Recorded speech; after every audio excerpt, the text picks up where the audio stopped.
ചേട്ടാ, നമ്മുടെ ഈ പ്രശാന്തനെ പാർട്ടി കൈവിടുമോ? സംരക്ഷിക്കോ? പ്രശാന്തനെ ഇനി എത്ര സംരക്ഷിക്കാൻ പിടിച്ചാലും, എത്ര സംരക്ഷിക്കാൻ നോക്കിയാലും പ്രശാന്തൻ എന്ന ലോക ഫ്രോഡിന്റെ എല്ലാ കള്ളത്തരങ്ങളും പൊളിഞ്ഞുകൊണ്ടിരിക്കുകയാണല്ലേ. ഇപ്പൊ ഇന്നലെ ഉണ്ടായത് ആ കത്ത് വിവരാവകാശം വഴി മുസ്ലിം ലീഗിന്റെ ജനറൽ സെക്രട്ടറി ചോദിച്ചതിന്റെ അടിസ്ഥാനത്തിൽ ആ വിവരാവകാശം വഴി മുഖ്യമന്ത്രിയുടെ ഓഫീസിന് അതിന്റെ കള്ളം പുറത്തു പറയേണ്ടി വന്നു. ശരിക്കും ആ സംഭവം വിവരാവകാശത്തിലൂടെ ചോദിച്ചു. ഈ കത്ത് വ്യാജമാണെന്ന് നമ്മൾ ഈ സംഭവം ഉണ്ടായതിൻ്റെ എന്തിനും മുഖ്യധാര മാധ്യമങ്ങളിലൂടെ പുറത്തു വന്നിട്ടുണ്ട്. ഈ കത്ത് വ്യാജമാണ്, ഈ കത്ത് ഇവരുണ്ടാക്കിയതാണ്. ആര്? ഈ പറയുന്ന പോലെ മുഖ്യമന്ത്രിയുടെ ഓഫീസിലും റിയാസിന്റെ ഓഫീസിലും AK സെന്ററിലും ഇരുന്ന് അവരുണ്ടാക്കിയൊരു കത്താണ്. ഇത് മരണപ്പെട്ട് കഴിഞ്ഞപ്പോൾ ഏത് വിധേനയും ഈ പറയുന്ന കഥാപാത്രത്തിനെ പ്രശാന്തനെ രക്ഷിക്കാനായി ഉണ്ടാക്കിയൊരു കത്താണ് എന്നുള്ളത് വിവരാവകാശത്തിലൂടെ സമ്മതിക്കേണ്ടി വരും. അപ്പൊ അതിൽ ഒന്ന് പ്രശാന്തന്റെ പൂട്ട് വീണു.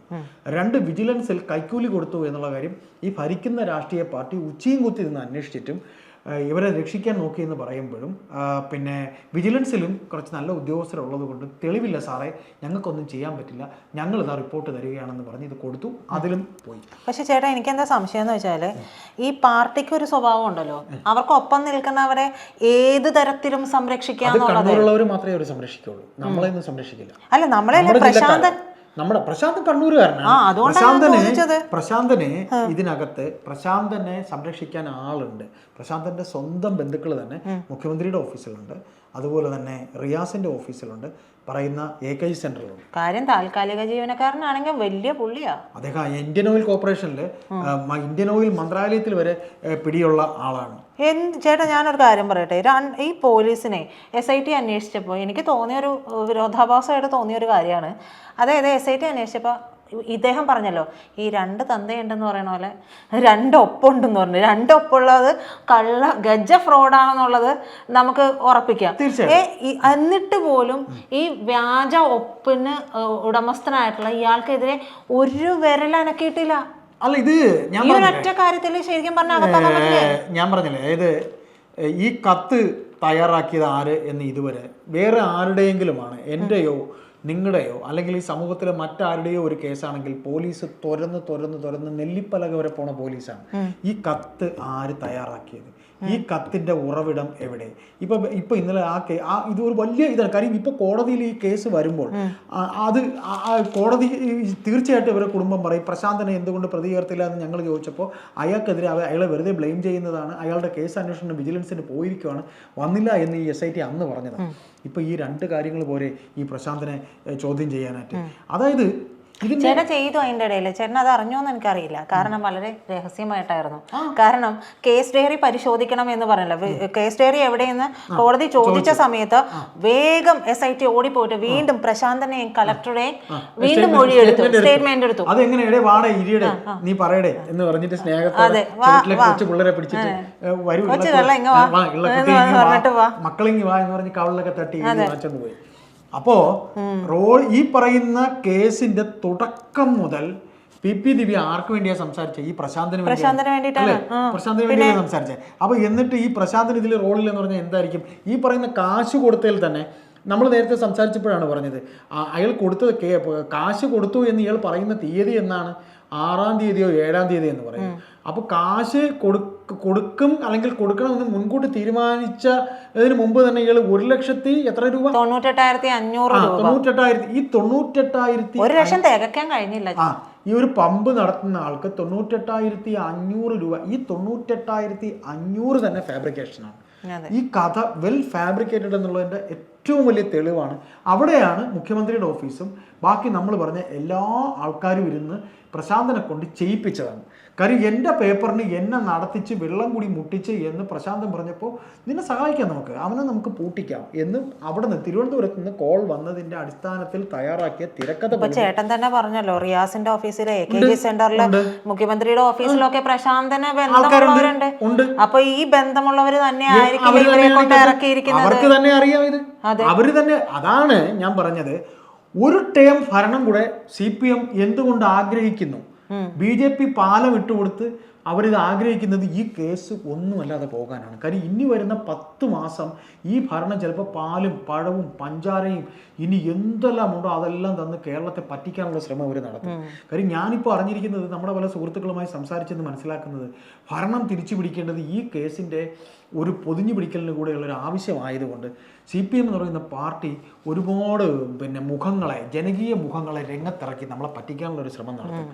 അതായത് പിണറായി എന്ന് പറയുന്ന ഈ വയസ്സായ മനുഷ്യൻ ഇനി അധികം ഈ പാർട്ടി ഇതിനെ നിയന്ത്രിച്ചുകൊണ്ട് പോകാൻ കഴിയില്ല. അപ്പോൾ പാർലമെന്ററി തലത്തിൽ ഈ പാർട്ടിയെ നയിക്കാനായി പാർട്ടിക്കകത്ത് ചേലക്കര MLA ആയിരുന്ന രാധാകൃഷ്ണനെ ചിലപ്പോൾ ഒരു മുഖ്യമന്ത്രി സ്ഥാനാർത്ഥിയായി ഇവർ ചിലപ്പോൾ കാണിക്കും. കണ്ടുകൂടായിരുന്നു. രാധാകൃഷ്ണനെ പിണറായിക്ക് ഇഷ്ടമല്ലായിരുന്നു, അതുകൊണ്ടാണ് അദ്ദേഹത്തിന് എടുത്ത് ഡൽഹിയിൽ അയച്ചത്. പക്ഷെ രാധാകൃഷ്ണനെ തിരിച്ചു വിളിക്കാൻ സാധ്യതയുണ്ട് എന്ന് ഒരു വാർത്ത കേൾക്കുന്നുണ്ട്. ഇല്ലെങ്കിൽ ശൈലജ ടീച്ചറിനെ സ്ഥാനാർത്ഥി, അത് പറ്റിക്കാനാണ് എന്ന് നമ്മൾ മനസ്സിലാക്കണം. കാര്യം ഈ കേസ് എന്നല്ല, പല കാര്യങ്ങളിലും ഇപ്പൊ പെരിയ കേസിന് വേണ്ടി സുപ്രീം കോടതി വരെ പോയ ഈ സർക്കാർ ഇനി ഇതിനു വേണ്ടി ഏതറ്റം വരെ പോകും. അത് നമ്മുടെ നികുതി പണം എടുത്തിട്ട് തന്നെ പോകും തീർച്ചയായിട്ടും. അപ്പൊ നമ്മൾ ചർച്ച ചെയ്ത് വന്നത് പ്രശാന്തിന്റെ കാര്യമാണെങ്കിൽ, ഈ PP ദിവ്യയിൽ ആത്മഹത്യ എന്നൊരു കാര്യം പറഞ്ഞുകൊണ്ട് ആ കേസ് ഒതുക്കി തീർക്കാൻ ഇവർ ശ്രമിക്കുന്നുണ്ട്. പിന്നെ വിജിലൻസ് നവീൻ കെ ബാബുവിന് കൈക്കൂലി കൊടുത്തു എന്ന് ഇയാൾ പറഞ്ഞതിൽ അത് പൊളിഞ്ഞു വീണു. അപ്പൊ പ്രശാന്തൻ തീർച്ചയായും ദൃശ്യം മോഡലിൽ ക്രിയേറ്റ് ചെയ്ത ആ സ്റ്റോറി തകർന്നു. കത്ത് വ്യാജമാണെന്ന് ഒരിക്കൽ കൂടി വെളിവായി. നവീൻ ബാബുവിന്റെ കൊലപാതകത്തിലേക്ക് ഈ കേസ്, നവീൻ ബാബു എന്ന ഉയർന്ന ഉദ്യോഗസ്ഥന്റെ കൊലപാതകത്തിലേക്ക് എത്തുന്ന ഈ കേസിൽ നിർണായകമായ പങ്ക് പ്രശാന്തനുണ്ട് എന്ന് തെളിഞ്ഞിരിക്കുന്ന സ്ഥിതിക്ക് ഈ കേസ് കോടതിയിൽ എത്തുമ്പോൾ എന്തുകൊണ്ട് പ്രശാന്തനെ പ്രതി ചേർത്തില്ല എന്നതിന് ബലമുണ്ടാകും. പ്രശാന്തനെ അടപടല പൂട്ടത്തക്ക രീതിയിലുള്ള തെളിവുകൾ കോടതി സമക്ഷം അദ്ദേഹത്തിൻ്റെ ഭാര്യയും കുടുംബവും കൊടുക്കുക തന്നെ ചെയ്യും എന്ന് തന്നെ നമുക്ക് കരുതാം. ഇനി വരാൻ പോകുന്ന ഈ വിധിയിൽ SITയെ കോടതി ചുരുട്ടിക്കൂട്ടി കുപ്പത്തൊട്ടിയിൽ കളയാനുള്ള രീതിയിൽ പറയും. ഈ അന്വേഷണ സംഘത്തെ മാറ്റണം, അല്ലെങ്കിൽ മാറ്റി നിങ്ങൾ ഒന്നുകൂടെ കേസ് അന്വേഷിക്കാൻ, ചിലപ്പോൾ CBI അന്വേഷണം വേണം എന്നുള്ള ആഗ്രഹിക്കുന്നവരെ കോടതിക്കൊരു രക്ഷയ്ക്ക് വേണ്ടി ചിലപ്പോൾ അങ്ങനെ വേണമെങ്കിലും പറയാം. കാര്യം പുതിയൊരു അന്വേഷണ സംഘത്തെ നിയോഗിക്കൂ, എന്നിട്ട് ഈ കേസ് പുനരന്വേഷിക്കൂ, എന്നിട്ട് കൊണ്ടുപോകാമെന്ന് പറയുമ്പോൾ അപ്പോഴും 90 ദിവസം കഴിയുന്നു. CCTV ദൃശ്യങ്ങളൊക്കെ ഇനി എങ്ങനെ കിട്ടുമെന്ന് അറിയില്ല. പക്ഷെ അങ്ങനെ ഇരിക്കലും കുടുംബം സുപ്രീം കോടതിയിലേക്ക് തന്നെ തെളിവ് കിട്ടിയാലും ഇപ്പൊ വളരെ പ്രമാദമായിട്ടുള്ള കേസുകളിലും വർഷങ്ങൾ കഴിഞ്ഞിട്ടും എല്ലാം തെളിയിക്കപ്പെട്ടിട്ടുണ്ട്. തീർച്ചയായിട്ടും. അപ്പോൾ നമുക്ക് അതിൽ അങ്ങനെയും പ്രതീക്ഷിക്കാം. കാര്യം CBI അന്വേഷണത്തിലൂടെ പെരിയ കേസ് പുറത്തു വന്നു. കാര്യം നമ്മൾ അതിലൊരു പ്രധാനപ്പെട്ട പോയിന്റോട് പറഞ്ഞ് ഈ ചർച്ച നമുക്ക് അവസാനിക്കാം. അതായത് പെരിയ കേസ് ഒരു കൊലപാതക കേസായിരുന്നു. കൊലപാതക കേസ് രാഷ്ട്രീയ കേസല്ല, രാഷ്ട്രീയ പ്രേരണ അല്ല എന്ന് നേതാക്കൾ പറയുമ്പോഴും അത് രാഷ്ട്രീയമാണ് എന്നുള്ളത് ഉറപ്പ്. കുഞ്ഞിരാമൻ എന്ന അവരുടെ ഉദുമയിലെ MLA പോയി പോലീസ് സ്റ്റേഷനിൽ നിന്ന് കൊലക്കേസ് പ്രതികളെ നിരുപാധികം ഇറക്കിക്കൊണ്ടുവന്ന് പറയുന്നുണ്ട്. ഇത് വെൽ പ്ലാൻഡ് ആയിട്ടുള്ള കാര്യമാണെന്ന് ആദ്യ കേസ് അന്വേഷിച്ചപ്പോൾ ഈ പറയുന്ന ക്രൈംബ്രാഞ്ചിന് പോലും കുഞ്ഞിരാമനെ പ്രതിയാക്കാൻ പറ്റിയില്ല. ഇത്രയും പ്രതികളെ കൊണ്ടുവന്നില്ല. 157 പേരെ CBI ചോദ്യം ചെയ്തിട്ടാണ് ഫിൽട്ടർ ചെയ്ത് 24 പേര് വരെ എത്തിയത്. അതുകൊണ്ട് CBI അന്വേഷണത്തിലൂടെ മാത്രമേ ഈ കേസിൽ എന്തെങ്കിലും കൊണ്ടുവരാൻ പറ്റുള്ളൂ. പ്രശാന്തനെയല്ല, ഇനി ആരൊക്കെ ഇതിൽ കളിച്ചിട്ടുണ്ടോ ഒക്കെ അടപടല പൂട്ടേണ്ട രീതിയിൽ അടുത്ത കോടതിയുടെ ഈ വിധി വരുന്ന ദിവസം ഇതുവരെ പ്രതി ചേർക്കാതിരുന്ന പ്രശാന്തൻ, ഷംസുദ്ദീൻ ഒക്കെ ഇവർക്ക് പോസ്റ്റ്മോർട്ടം ചെയ്ത ഡോക്ടർക്കെതിരെ ഒക്കെ വരും. ഇതിലൂടെ നമുക്ക് ഒരു കാര്യം പറയാം, CPM എന്ന് പറയുന്ന പാർട്ടി ഇതിലൂടെ വരുന്ന തദ്ദേശ ഇലക്ഷനിൽ നമ്മൾ ഈ ചർച്ച തുടങ്ങി, നമ്മുടെ വിഷയം നമ്മൾ കഴിഞ്ഞതിൽ സംസാരിച്ച പത്തനംതിട്ട പോലെയല്ല, ഇനി എല്ലാ തദ്ദേശ സ്ഥാപനങ്ങളിലേക്കുള്ള തിരഞ്ഞെടുപ്പിലും ഈ പാർട്ടിക്ക് കാരണത്ത് അടി കിട്ടുക തന്നെ ചെയ്യും. അങ്ങനെ തന്നെ വരും. പിന്നെ ഇതിലൊന്നും പെടാത്ത ഒരു കാര്യം കൂടി ഞാൻ പറഞ്ഞുകൊണ്ട് ചർച്ച അവസാനിപ്പിക്കാം. വിജയരാഘവൻ എന്ന് പറയുന്ന തലയ്ക്ക് വെളിവില്ലാത്ത പോളിറ്റ് ബ്യൂറോ മെമ്പറെ കൂടി ഈ പാർട്ടിയിലുള്ളവർക്ക് സഹിക്കേണ്ടി വരും എന്നൊരു റൂമറോടെ കേൾക്കുന്നു. ഗോവിന്ദനെ എടുത്ത് കളഞ്ഞിട്ട് വിജയരാഘവനെ ചിലപ്പോൾ സെക്രട്ടറി ആക്കുമെന്നും കഥയുണ്ട്. അത് ഇതുമായിട്ട് ബന്ധപ്പെട്ട വിഷയമല്ല, എങ്കിലും